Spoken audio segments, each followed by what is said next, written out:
Se llega a ese fatídico 20 de diciembre para nosotros los panameños, que hoy lo vemos como una historia realmente oscura.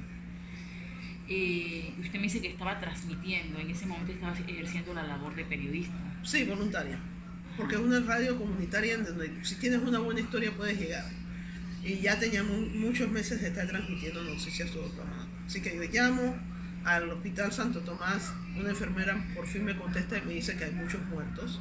Llamo a mis familiares en Pueblo Nuevo, me dicen que escuchan todos los aviones y ellos estaban protegiéndose porque el andamiaje militar estaba pasando hacia Tinajitas y no podían salir de la casa. Y hago un par más de llamadas y consigo esta visión de que es un caos y que muchas personas civiles están muriendo.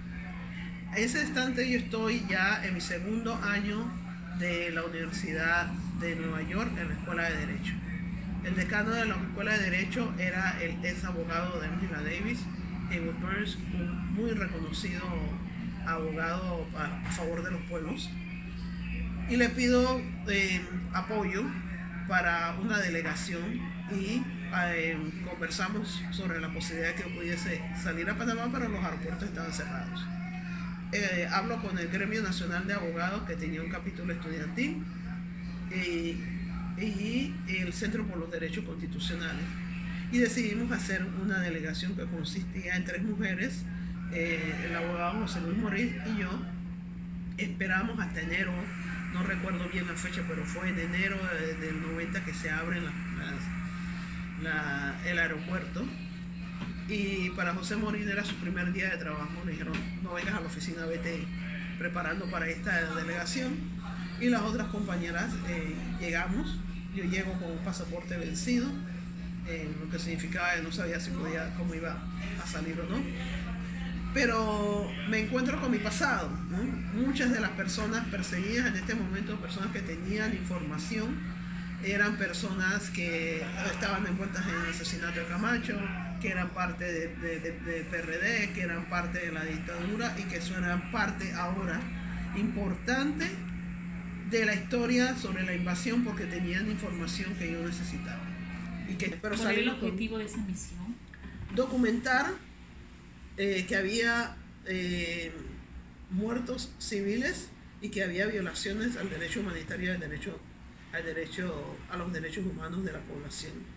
Porque el pueblo panameño no lo entiende, pero las guerras tienen reglas y no puedes ir arbitrariamente allanando, quemando, tirando bombas y armas nuevas en contra de una población civil. Teníamos con esta delegación la oportunidad de ir a Comando Sur a entrevistar a la parte agresora y conseguir información que los panameños no les iba a ser fácil encontrar. Luis Morín, que es puertorriqueño, que tiene una conciencia de lo que es el colonialismo y la agresión de Estados Unidos, le sugiere al Centro por los Derechos Constitucionales que hagamos un caso ante la Comisión Interamericana de Derechos Humanos de la OEA. El Centro por los Derechos Constitucionales tiene mucha historia de casos internacionales y nacionales de gran importancia y de gran impacto, pero nunca había hecho un caso como este. Y nunca por la Comisión Interamericana. Así que nosotros tenemos, además de que la invasión en sí, como se planeó, como se planificó, como se ejecutó, tiene una serie de primeras veces, de cosas innovadoras. Así también el caso tiene un historial de cosas innovadoras. Se planteaba en esta ocasión, José Morín, que ya había estudiado un poco acerca de la comisión, que pusiéramos a las víctimas civiles, a nombre de ellos, los que pudiéramos seleccionar, y a favor de todos los otros que no podíamos ver. La ciudad estaba bloqueada, no había acceso a ciertas áreas. José regresó en otras ocasiones a recoger información, o personas que iban a los grupos de derechos humanos recogían información, y nosotros le creamos un formulario que decía esencialmente esto: el Centro por los Derechos Constitucionales va a representar a las personas que firmen esto, de forma gratuita, y vamos a hacer esto con la mayor, vamos a litigar esto al máximo de nuestras posibilidades, pero ustedes, individuos, nos tienen que dar un permiso para publicar sus historias y un permiso y cooperar con nosotros en la recaudación de fondos para poder, o el uso de sus historias para la recaudación de fondos para poder financiar esto, porque es una organización sin fines de lucro. Así que nosotros entendíamos eso, y José y yo comenzamos a recaudar esas informaciones y a seleccionar de ellas, de las varios cientos y miles que estaban llegando. Imagínate, en 1990 no había internet, teníamos que mandar cosas por fax o venir acá o tener acá a las personas que nos mandaran paquetes de información o con los testimonios a los Estados Unidos. Fue costoso, fue difícil. Y somos humanos y somos panameños, y de repente nos causa impacto porque hay muchas historias que son desconocidas, sí, claro, de lo que pasó ese 20 de diciembre. Pero basado en ese hecho y esos casos, ¿cómo tú puedes definir lo que fue la invasión en Panamá? Como panameño, como abogado. Inhumano, cruel y degradante, porque hicieron poco esfuerzo para contabilizar las víctimas ni recogerlas de una manera digna.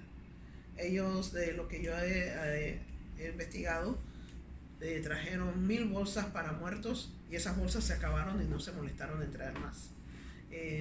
Planificaron con mucho cuidado la propaganda para que se dijera que era una causa justa y que era una liberación, y esa propaganda y esas banderas americanas, todo eso se trajo antes de la invasión, pero no se preocuparon acerca de dónde iban a estar las víctimas civiles. Es una comunidad que ellos conocen, el Chorrillo, todas estas áreas cercanas a la Avenida de los Mártires la conocen bien. Es un pueblo que ellos conocen, han estado aquí por siglos. Estamos nosotros en una relación bastante íntima con los norteamericanos, que son familiares, que son esposos, mujeres que tienen hijos con ellos y que ellos sabían, y no se preocuparon de advertir a la población civil ni protegerla de ninguna manera.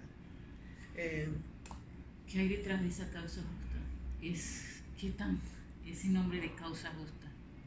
El nombre fue cambiado por varias ocasiones y fue escogido para poder justificarse ante el pueblo norteamericano, y cambiar, hicieron cosas innovadoras como cambiar las reglas del uso de las fuerzas militares para hacer una fuerza policial. Es decir, la fuerza venían a arrestar a Noriega. Militarmente ellos no tienen esa autorización. Esta es la primera vez que se pudo hacer eso. Es decir, vamos a usar todo el poder militar desde la mayor cantidad de fuerza militar desde la guerra de Vietnam para supuestamente arrestar a una persona. Pero la intención era no solamente arrestarlo y destruir las fuerzas de defensa panameñas, sino dar un ejemplo a América Latina, especialmente a Nicaragua y a otros países de la región, de que nosotros vamos a quedarnos aquí y imponernos con fuerza. Y lo hicieron con brutalidad. Y no les importó que era un pueblo amigo. Digamos, alguna divergencias con uno de sus empleados, porque no podemos olvidar que Noriega fue un agente de la CIA hasta el último momento. Fue despedido, creo que después que fue arrestado, pero no fue inmediatamente después de ser arrestado. Y esto fue tal la brutalidad y tal el uso desproporcionado de la fuerza que muchos soldados se suicidaron, que habían estado aquí. Ahora, esos suicidios no los cuentan como muertes relacionadas a la invasión, los cuentan como algo personal.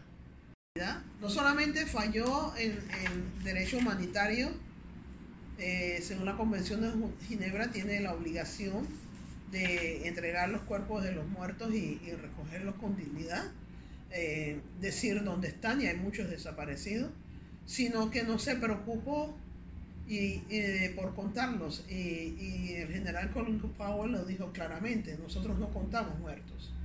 Sabemos que recogieron muertos con los escombros y se pusieron en la tarea de limpiar las áreas, cubrir las huellas de las balas y todo eso de una vez para que no hubiese evidencias.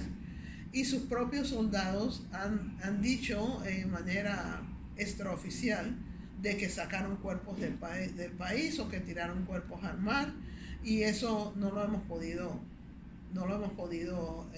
verificar. Y hay áreas en Panamá en donde nadie ha entrado, áreas de Colón, por ejemplo, o áreas en donde nadie ha entrado a ver qué fue lo que pasó durante la invasión.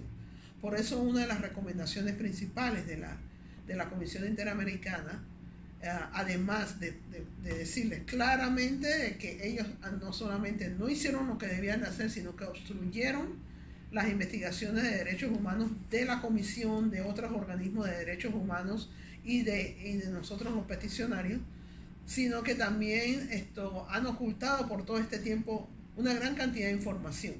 Tomemos, por ejemplo, lo que pasó aquí. Se llevaron de las instituciones de prensa, de los canales de televisión, de la radio, documentación, grabaciones, le quitaron fotografías a personas, le quitaron cámaras a periodistas, llevaron de los cuarteles toda la información, es decir, si había alguien en el cuartel que ya tenía información, que venía a la invasión o que estaba documentando o intercambiando, toda esa información está ahora en 15.000 cajas que se encuentran en el Fuerte Sam, en Texas, que ellos tienen que devolver a Panamá. Deben de devolverlas intactas y no pedirnos que vayamos solicitando lo que hay, porque primero no les pertenece, segundo es la historia del pueblo panameño, tercero si no puedo clasificar con un habeas data, con un Freedom of Information Act, lo que va a ser lo que voy a pedir, porque ellos se arrasaron con todo en un momento en que no sabíamos qué había. Yo no sé qué había en cuarteles, pero yo sé que había lo que debe haber en un cuartel y lo que debe haber en un lugar como TVN o Telemetro, donde se llevaron todas las filmaciones que había. Entonces ellos escondieron evidencias. Congresistas estadounidenses les pidieron evidencias y les dieron varios videos de helicópteros pasando por horas y horas sin ninguna evidencia de lo que estaban haciendo, sino solamente el sobrevuelo, y nosotros sabemos que eso no es lo que ellos documentan. Los americanos documentan muy bien las guerras porque las estudian, las analizan. La de Panamá ha servido como ejemplo para ellos seguir incrementando la violencia en otros países y las técnicas de violencia.